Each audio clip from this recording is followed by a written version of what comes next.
we'll start with Pool 1. Which is Leinster, which is our very own pool from this, our home pool in the context of this podcast.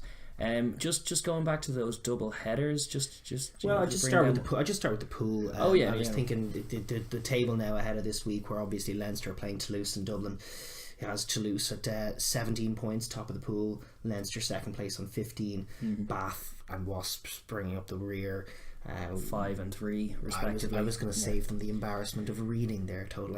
Well, no, it's significant enough in that, like, Bath are on 5, Leinster are in second on 15, so Bath can only mathematically tie with where Leinster are now. So it's not even relevant, because they can get a maximum of 10 points from here, and 15 points is never enough to get through. So those two teams are out of it. It's all about Toulouse and Leinster. Toulouse, which means it's all about this very weekend. Just bring up those double header lists there, because I'm just curious as to what happened in Toulouse. Toulouse beat Wasps home and away.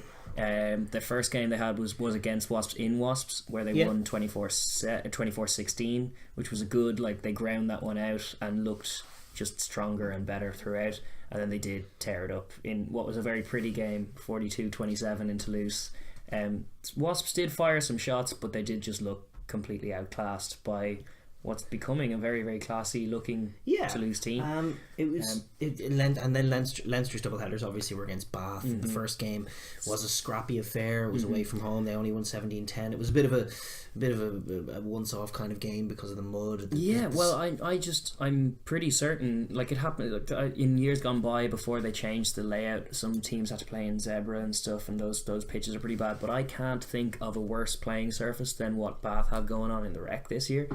I don't think there's a worse one in the competition. It's absolutely ridiculous, and it was actually a curious sight to see James Lowe, who's normally very dynamic, very powerful, he had no confidence placing his weight on either foot. He had to stand on 2 feet, and as such was near immobile, which is like, maybe you want that as, like, I can't resolve that as being any better than a 4G pitch, which they should have there. If what seems to be the issue is that there's drainage and it's in a flood basin, but they need to get rid of that pitch because it creates anomalous games like this that you can't really read into. I agree. Anomalous is the word. Leinster got through it, and it effectively meant the end for Bath, and then they did do a good job in the Aviva Stadium the week after, similar to Toulouse. No trouble, got their 9 points out of the 2 fixtures. I did well considering that particular weekend there was storms all over Europe. It was weird, like, there were other games more affected than ours, but the second half, certainly there were only 2 tries to the first half's 4, and, like, the Aviva was emptying. That's kind of the swirling kind of crazy weather did play a part in that, but they got the job done, which is what was expected, and what the spread was. Bath they had fired a couple of good shots. It was apt enough that it was Underhill and it was Lowe getting their brace of tries, because they are the potent factors in that team, and they were the ones that caused Leinster the most trouble. But Leinster, to be fair, have, like, they resolved those issues. They have looked good at home this year, but they have shown some weakness. And again, the key crux of this group now is going to be this match. We assume now that both sides will win on the last weekend, more than likely. Although English teams occasionally have a resurgent. Leinster have more to do on the last week, having to go over to Wasps, I feel, than Toulouse with Bath coming there. But even still, we're probably thinking that this is the game that will resolve what goes on. And ahead of this game, from Leinster's perspective, there are certainly some concerns. I mean, first of all, just the injury list now is cropping up in some key positions, and the ban because of James Lowe. James Lowe. The one reference we can make to that Leinster-Munster game is that one net result is that James Lowe is now missing a couple of weeks, which this big fixture. And another is that Johnny Sexton, for all of the talk of him being a scumbag, was injured by the Munster men and is gone as well. Robbie Henshaw, they say, might be back. They have thrown him in for these kinds of games before. I wouldn't be amazed if they did it again, and if he did come in and they were backing him, I'd be confident that we would see the great Robbie Henshaw. He always seems to deliver when he plays. But more than likely you're looking at a Leinster team without Henshaw, Sexton, without James Lowe, without Dev Toner is a big one as well. And I'm not sure what they're going to do in the back row as well as that. So for a team now that has, when we were looking at the Bath performance was one of the highlights of the year, and even the Wasps performance before that, a lot of the go forward ball that Leinster have been relying on, certainly in the back line, has come from Sexton's managing of things and then James Lowe's dynamism. other players, we do have Larmour, and Larmour has been consistently good. Other players are going to have to step up in a big way. You look at the absence of Devon Toner. There's massive. Leinster have had such issues with the line-out. Leinster and Ireland both have had such issues. As soon as you take Devon Toner out. As soon as you take Dev, put Dev in, everything is solid. He calls the line-outs very well. He calls them in a very balanced way, and he's always this like emergency person who we can just throw to if things are going bad, because he's so bloody tall. Indeed. And without him, the Leinster's line-out is a serious weakness. And then you look across the pitch, what did they do to James Ryan, the Toulouse boys? They did a hell of a job on him, marked him, won those contacts. Bath did a job on our back row earlier in the season, and Munster again got the Leinster pack on tilt in a big way, the whole Leinster team on tilt in a big way. So there are certainly concerns for Leinster, and certainly vulnerabilities that you might not have seen last year. For sure. And they're going against a team who have ambitions of winning this tournament, no question. Their centres, the centres for Leinster have been an issue ever since Robbie Henshaw's been out, but now especially with Sexton down as well. I think defensively, Ringrose has a lot to do in terms of leading that now in the absence of them, be it Rory O'Loughlin who steps in, maybe Conor O'Brien on form is who I would argue, but it's both of them are calls that leave gaps there, and Toulouse have been potent at striking through the middle, be it bringing Ches and Kobe in off strike plays. They've created space in those last few games. They can do damage in the midfield. They work well off set piece. They move Colby. Colby is a man who takes two defenders at least to stop. He's just so jinky and he's so beautiful. But they move him they move him all around the pitch. He does, for a winger, like, he does a load of work. The guy must have an incredible engine. But they move him for strike plays into the centres and everywhere else. They also have Guitone, who runs brilliant tracking lines. He's another very, very sharp attacker, and then you can list them off. Even Ramos now, who's been playing 10 for them for the last little while in the absence of Zach Holmes. The turn of pace on that guy is something else. They're very, very quick. The thing that they're going to have to do, that they're going to have to be thinking of doing now against Leinster, is winning contacts. That's what they did in France. That's their path to success, because that's where you get the tracking runners really ahead. You get offloads away. They're going to, it took a monumental effort. That is going to be something that Leinster are targeting. This is why, in the RDS, which is where it is, which is going to be packed, it's going to be very, very noisy. That's where you've got to wonder where this Toulouse team are at in terms of their European pedigree, but the track record, their form guide is better than ours. Considering over these last few derby games, they've gone away to Clermont and drawn, and that was a big game in the context of the Top 14 Masters 1 and 2. And they've gone away, like Clermont in many ways are a comparable team to Leinster. It certainly was a comparable task, as much as Clermont are in the Challenge Cup because of last year's debacle. But they went to Clermont and they tied them, and now going to Dublin is not going to faze them. They've won twice away from home already this year. So as much as Leinster don't lose in the RDS, Toulouse don't lose full stop.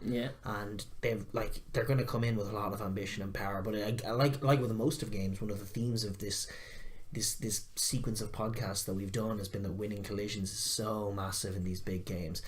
Just getting your body in the right place. In the first 20 minutes, they're a good indicator as well as to where a team's at and where it's going to go. I find like you can see that very instantly, and that's where intangibles like noise, like things in the stadium, do make a difference in that context. I would say that it's certainly more important, as much as it is for Toulouse, probably more important for Leinster to get them right as well. First, for starters, just to stop Toulouse's offloading game, you have to stop them behind the gain line. You have to slow up their ball, and you do that by stopping them, by winning the contacts, by driving them back a bit. And the same is said with ball in hand. They can't get any kind of line speed up if you're winning the contacts and getting in behind them. Toulouse do have that sort of trump card of just, even if they do get knocked back, they'll just keep the ball alive, keep it quick, move to where Leinster aren't. They have that in them. Leinster do too, but without Sexton and without Henshaw and without Lowe, it's probably a little less likely. And you have that fear at halfback as well. I do, which is a good point, because we've noted it for many seasons. Is just they're going to select Luke McGrath probably with Ross Byrne, which I don't think works as well as Gibson Park. Ross Byrne, you don't either, because Gibson Park's pass is a bit more forward. He's a bit quicker. I actually prefer the way he manages a game to Luke McGrath. I understand Luke McGrath runs better, comparable trail lines, but gets a load of tries. Is probably a better defender. Definitely a better defender. Is too slow a lot of the time, and Ross Byrne has a tendency to not be as flat as he ought to be, especially if he doesn't have a Kiwi halfback flicking passes in front of him to run onto. It's massively important. It's massively important that, because we've watched as much as Ross Byrne has improved, and that is a massive factor because he has improved. Yeah. We also just for warning, we're shooting this Wednesday evening, so we do not have the teams as of yet. Teams will probably be up by the time this is uploaded, but we don't have the teams as of now. So we're sort of going on what are they going to select. I fear for a Leinster team with Luke McGrath and Ross Byrne because I've watched it a lot, and one of the things that it does is just sucks the oxygen out of Leinster's backline. Luke McGrath's a little slower than Gibson Park. He passes a little deeper. Everything is a lot harder. They struggle to work, and then you're leaving backfield players with a lot more to do to generate any kind of momentum. And again, if you have someone like Rory O'Loughlin at 12 who's just a functional player, you know, that's the kind of Leinster team that was losing games last year when the A team were romping it. It's those kind of formations that really did struggle in the Pro 14 just to get any kind of quick ball going, and it's massive. It's massive that Leinster score tries in this game because Toulouse, I feel, will score one or two or three. It's, you know, and one of the things, like you say, they're going to pick Luke McGrath. I don't ever underestimate Leo Cullen and Lancaster's ability to not be conservative, and they have had many incidents of parallel thinking with us in the past. I think it would be a nice ballsy call, and they're not short on them, these boys, to put Gibson Park in at 9. I think it would make a lot of sense, just given that Ross Byrne's at 10. And given that James Lowe's out anyway, so there's no actual conundrum as far as Fardy, Gibson Park, that kind of stuff. Well, Fardy and Gibson Park will probably be required with the absence of Dev as well. Fardy will play, we know that. One of the other things is that with Rory O'Loughlin at 12, I'm going to give a shout out to Andy Dunn from Off the Ball. Some of you guys will know him, some of you guys won't. But he made a great shout about a month ago. I didn't get a chance to talk about it, obviously, because it was during hiatus. But he made a great shout about Jordan Larmour and Jordan Larmour's career, because he's been watching him in the backfield and he's such a beautiful, explosive player. But he said that he thought that Larmour was a lot like Gordon Darcy in the way that a young Gordon Darcy, who was a fullback or winger, burst onto the scene. He was all footwork, he was all beat a man, and he had that super turn of pace that was massive. And then I think it was probably not until the 2004 Six Nations, he got put at 12 and then started to do player of the tournament. He was player of the tournament that year because he was just standing guys up from 12. We talked about the value of putting Cheslin Colby in those middle sections, sometimes just tightening defenders up. It's so much more difficult to mark him off the field when he's doing that. And when you've got a guy like Larmour who isn't actually, like, as good as he is in the backfield, he's not actually that much of a link-up man in the backfield. He's all about beating defenders one-on-one. I think it'd be a huge shout to throw that guy in the centre, and given the fact that we're exposed in that area, if in the absence of Henshaw this week, that would be another lovely ballsy call that I'd love to see the boys make. It's interesting. It has its defensive potential issues, but I haven't seen Larmour look too defensively weak yet. Like, it's not like Stockdale where you've seen him miss tackles for all of his explosiveness. He's just not a particularly big guy. Him get stood up on the outside by that Italian fullback in the Six Nations, Minozzi. That's more he's like quality though. He is quality, and that's more likely to happen in the backfield. Yes, than it is at 12. But it's one that's like in terms of if you're English, then that's never going to happen, because a centre number 12 doesn't look like that, damn it. He looks more like a Bentillo, but that's absolutely wrong. And in the context of, like, just it's a good little comparison, that Gordon Darcy one, because it feels like the game goes in these evolutions, and one way to make sure of getting around players like Bentillo, Jamie Roberts, that kind of mould of centre, is to put a pacey guy to make nightmares out of defending that channel. And in the context of this week, it's one way to get your backline going,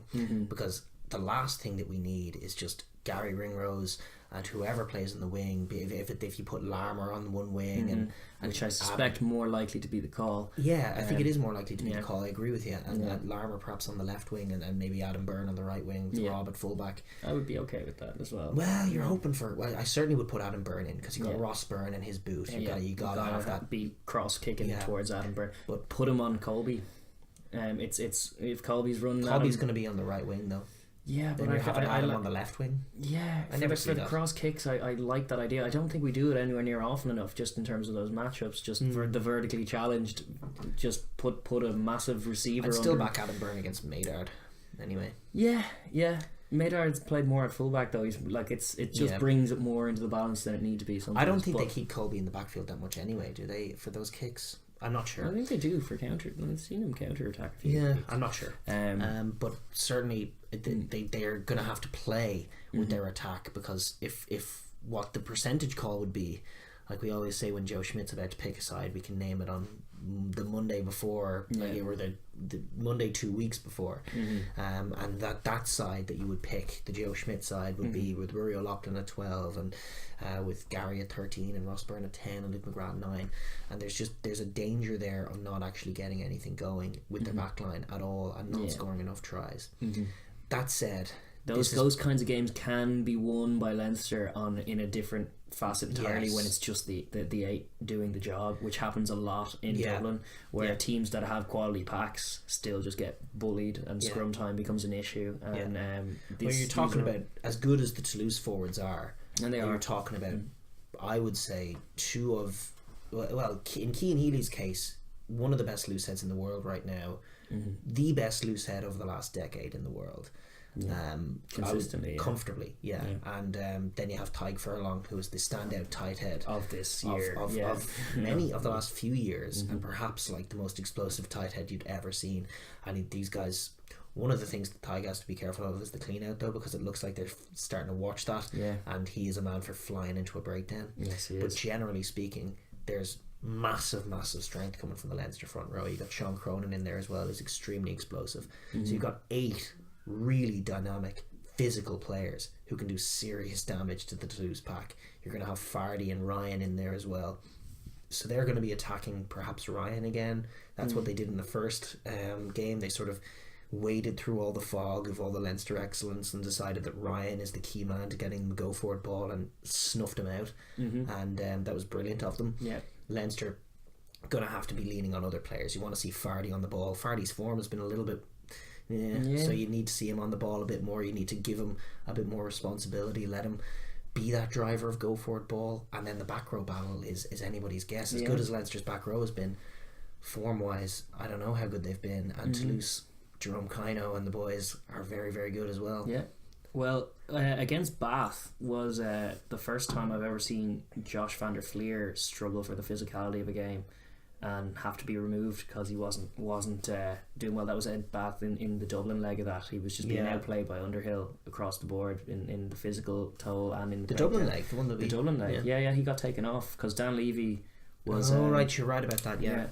Was at 6 that time, not 8, and then switched to 7 when Josh came off, and he was not, didn't look up for the physicality of it, which is very strange because I normally associate him as machine-like efficiency. So I don't know who they're going to pick in the context. I do think Conan will be at 8. Is Reece Ruddock in there? I've been questioning some of his form in the last little while, but in terms of physicality and go forward, he's a good option for 6. I think it is probably going to be Conan, Josh and Ruddock, with Levy on the bench. With Levy on the bench, which is the same, I think, back row that played against Bath. Unless Levy started that at 6, as did Josh at 7. Oh, you're right about that. Sorry, Levy was at 8. Sorry, he was number 8 for the first. It Right. was strange selections, and that one was wrong in the context of the double header. But Conan was right in the next game. It's another big job for Conan, but one I think he'd like. It's a bit more of a free flowing game. It's more Conan's pace. I agree entirely. So I think it'll be good to have him in there, number 8. That's resolved. And if I'm honest, as good as Levy is, I think Josh is just a little bit better, and I back him a little bit more. So he's a good man for disrupting. I tell you what, though, Jerome Kino could school Conan. That's another as good as possibility. Like Jerome Kino's over there, and it's like he's such a quality player. And just even watching the way he's been playing the last few seasons, he's just like a lovely wine, maturing very well over in France, not getting too fat and just doing clever things. Totally, he's not fat at all. No, indeed, which is strange in the context of imports to France. They're a non-French team, and it was thoroughly hilarious to see them rack up on a 39-0 win against the Fat Toulon. Over Toulon. And just evidence that everything that those rich boys have been doing is so wrong. I mean, this team, like, they do have Kino's their big import, but it's fresh and it's got young academy lads, and they're fearless, and they just attack all day long. That Cheslin Colby try towards the end of that game was unbelievable, with a tap and go from starting in their own 22 on the left side of the pitch, finished by Colby with a spectacular stepping finish on the right side of the pitch. but that's the kind of thing that they do. They just do not let the tempo of a game die. No. So what you're going to see, rarely let the ball die if they can help it as well. So what you're going to see Leinster try and do, you might see, I like what Wasps tried to do over there is go blow for blow with them. It's like they'll score tries, we'll make sure that we score tries, and ultimately they were outgunned. Leinster might fear that. On one hand, they might go, Larmour at 12, Ringrose at 13, we're going to go for these boys. On the other hand, they might go, let's control this game, let's play in their half, let's dominate them up front. Going to be tough to do that without a working line out. They're going to have to get their line out right. I would back their scrum big time to get the upper hand at least. Or to at least get parity, if not the upper hand. But other than that, like the thing that concerns me about that tack, slowing it down and being ugly Leinster. Ugly Leinster exist as well. They have their moments. Sure, it was one of the compliments of the run to the final last year and the win is that we got to see all manner of victories, like grinding out over in Sandy Park against Exeter and just doing the 40 plus phases of pick and jams just because Exeter do that. So it's like we'll do that too, which is a lovely trait in a team. I haven't seen it quite as much this year because I think we're just being that would be less last year's way. That's what we did to Scarlets. Like we play Scarlets and Scarlets Rugby and beat them at it. It's like it's a Ronda Rousey way of thinking about the world that can go very wrong. But and that's what I fear. Like they could do that against Toulouse, but they could go the other way and try and make the game about things Toulouse aren't necessarily great at, and try and make it a slogfest. The problem with that though is that Ross Byrne, like as much as I like Ross Byrne, he's no Johnny Sexton, and certainly if we were going to play that way with Johnny Sexton, you know, you'd feel a lot more confident, but the game would become about him. It would be Sexton would be controlling every factor of what went on in that game, what Leinster were doing, where Leinster were playing, how Leinster were attacking, at what pace Leinster were attacking. He just dictates it all. And without him, if we're not going to be going free flowing hell at it, it puts a lot of weight on Ross Byrne's shoulders. It's a big test, you know, ahead of a Six Nations selection with a dodgy Joey Carberry in Munster. You know, he might be thinking of getting that 22 jersey. But it's definitely a risk. Any option is a risk. This is a brilliant game, folks. Yes, it if is. You haven't told this is already. The game of the weekend, which is why we're spending an inordinate amount of time on it in the context of this podcast. But it has to be done not just because we're Leinster fans and that's the way it is, but also it is the 4-star clash as it was in week 2. It is again, and it's the only one in this whole tournament, and it is beautiful in the context of these pools because a lot of the other pools are either wrapped up or there's the one pool at Munster where they're all in contention somehow, but there are clear favourites emerging in both. But this pool is a 2-horse race, and it comes down to this weekend.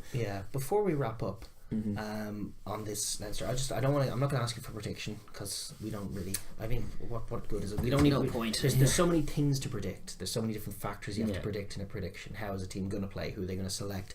What are they going to do? How's this guy going to perform? How's that guy going to perform? What's going to happen then ultimately? In this kind of a game, it's almost meaningless to just say Leinster will win, or Toulouse will win.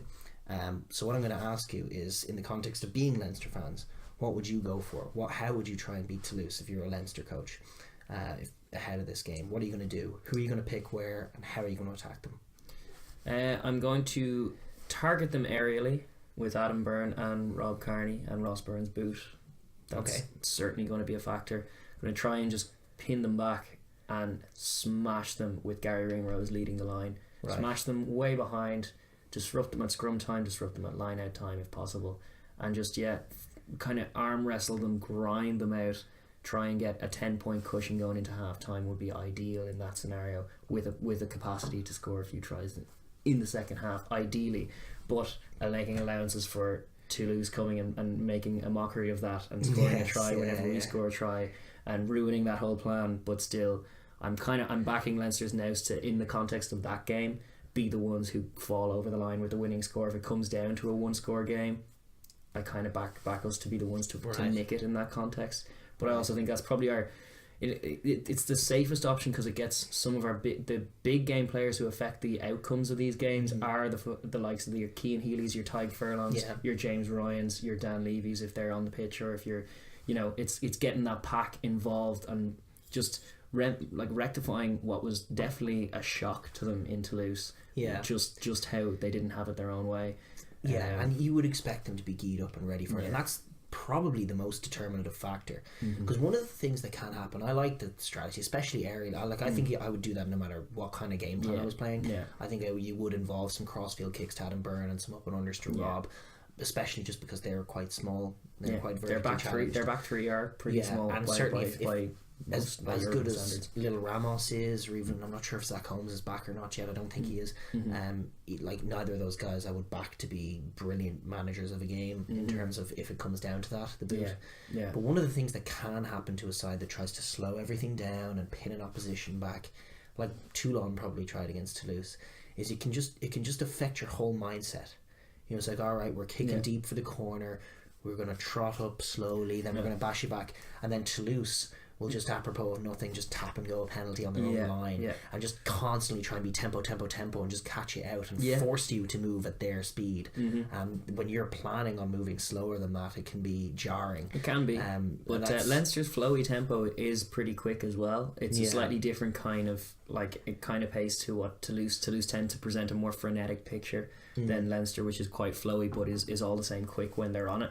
And when they're flicking passes out, when they're going forward and feel good. That's why the first 20 minutes it'll be less about that, but that's where defence will be key to dictate our tempo in terms of proactively coming off the line, smashing them. Like kicks need to be the right depth so that we're making contestables out of them, so that like every time they go up to catch a hard ball they have to eat a Rob Kearney elbow to the face, which by all accounts seems to really hurt for some reason. So like, yes, they will have to play that kind of game first, get them stifled. So it's all about physicality, like it's all about hitting them getting them in awkward positions, bludgeoning, but like not to say that that's slow or being done at a slow pace, which is probably the impression I gave by that. But that game plan can be aggressive and quick too, and that's the speed we need to be presenting. And finally, who'd you go for at 12?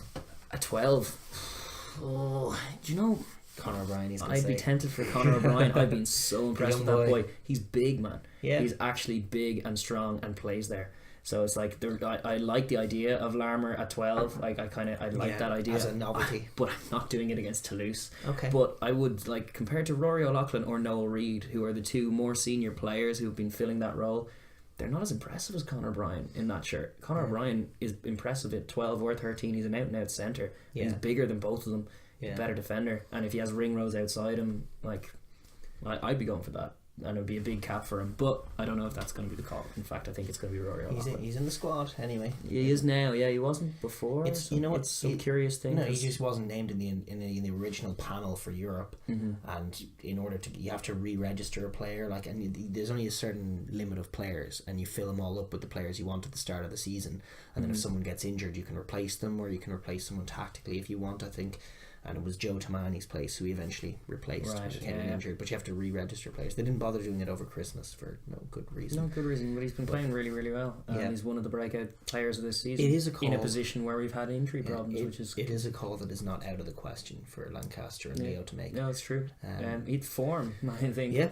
And like, granted, the last in the last outing in this competition, which was Bath at home, Rory O'Loughlin from 12 was man of the match and did have the best game I've ever seen him have in that 12 jersey. I've had my problems with him at 12 before, but that game he was all over the place defensively and offensively, so fair play to him. He'll probably, if that's the case, if they're looking at it that way, he retains the shirt from that one, but there's been a lot of rugby even since then, I don't know. I would be picking Conor O'Brien, but I'm not the coach, so. There you go. Anyway.